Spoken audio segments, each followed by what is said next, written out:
મિત્રો, આજની સવારની પ્રેમી સલામ, જય મસીહ કી, પ્રેઝ ધ લોર્ડ, હાલેલુયા.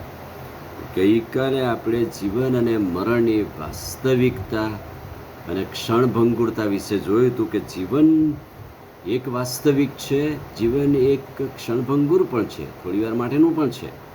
મરણ એ પણ એક વાસ્તવિકતા છે, સ્વીકારવું જ રહ્યું, અને એ પણ ક્ષણભંગુર છે. ગીતશાસ્ત્ર 116 અને 15 આપણે છેલ્લે જોયું હતું કે યહોવાની દ્રષ્ટિમાં તેના ભક્તોનું મરણ કિંમતી છે. જગતની દ્રષ્ટિએ મરણ એ અણગમતું અને મોટું દુઃખ છે, મોટો પહાડ તૂટી પડ્યો એમ કહીએ છીએ. પણ બાઇબલ 1 કોરિન્થી 15:26 કહે છે એ તો છેલ્લો શત્રુ જે નાશ પામે છે તે મરણ છે.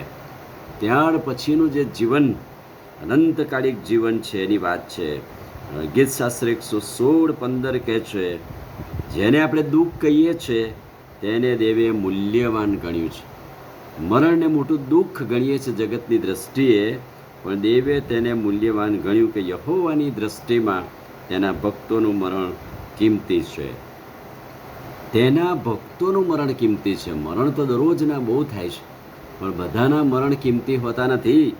પણ જેઓ પ્રભુમાં છે, જેમણે પ્રભુનો સ્વીકાર કર્યો છે અને જેઓ વચનો પાળે છે, વચનોમાં જીવે છે, એના માટે ઈશ્વરના ભક્તોનું મરણ કિંમતી છે એમ કહી શકાય. ગીતશાસ્ત્ર 23 કે યહોવા મારો પાળક છે, તેથી મને કશી ખોટ પડતી નથી.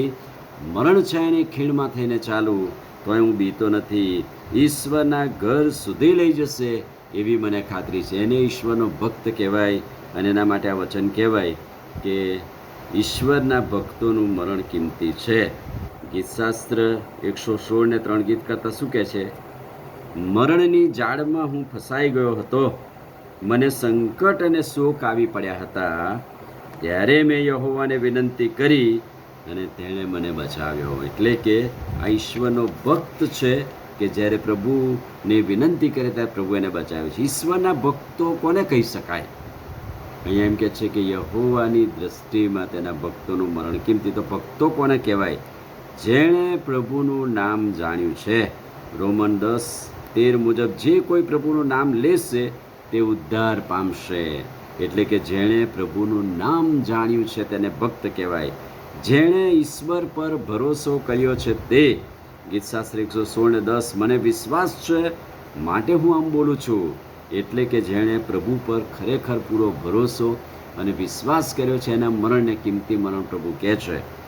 જે ઈશ્વરનો દાસ અને ભક્ત છે. ગીતશાસ્ત્ર 116:16 હું તારો દાસ, આ તારો જ દાસ, તારી દાસીનો પુત્ર. એટલે કે હું ઈશ્વરનો ભક્ત છું. મને મરણની બીક લાગતી નથી, કેમ કે હું દેવનો દાસ છું. પ્રભુનું નામ જાણ્યું છે, ઈશ્વર પર મારો ભરોસો છે. અને એટલે જ બાઇબલ આજે સવારે એવા ભક્તોના મરણ થાય તો એ કિંમતી મરણ કહે છે. અને એટલે પૃથ્વી પર એ આપ્યું અને ઈશ્વરે લઈ લીધું. અને મરણ સમયે જાણે કે આપણને પ્રભુ એનો અદ્ભુત દિલાસો અને સ્વર્ગીય શાંતિ આપે છે. આમીન. પ્રાર્થના કરીએ. ભલા પ્રભુ, આજે સવારે ખાતરીદાયક અદ્ભુત વચનને માટે આભાર. આજે સવારે ઈશ્વરના ભક્તોનું મરણ ને જીવન કિંમતી છે. પ્રભુ, તમારી દ્રષ્ટિમાં અમારા જીવન અને મરણનું મૂલ્ય છે, કિંમત છે. પ્રભુ, આભાર માનીએ છીએ અને અમારા જીવનને માટે, મરણને માટે પણ તમારી આભાર સ્તુતિ કરીએ છીએ. તમને મળવાને માટે પ્રભુ અમારી જાતોને તૈયાર કરો. પ્રભુ ઈસુના નામમાં માંગીએ છીએ, સાંભળો ને માન્ય કરો. આમીન. God bless you.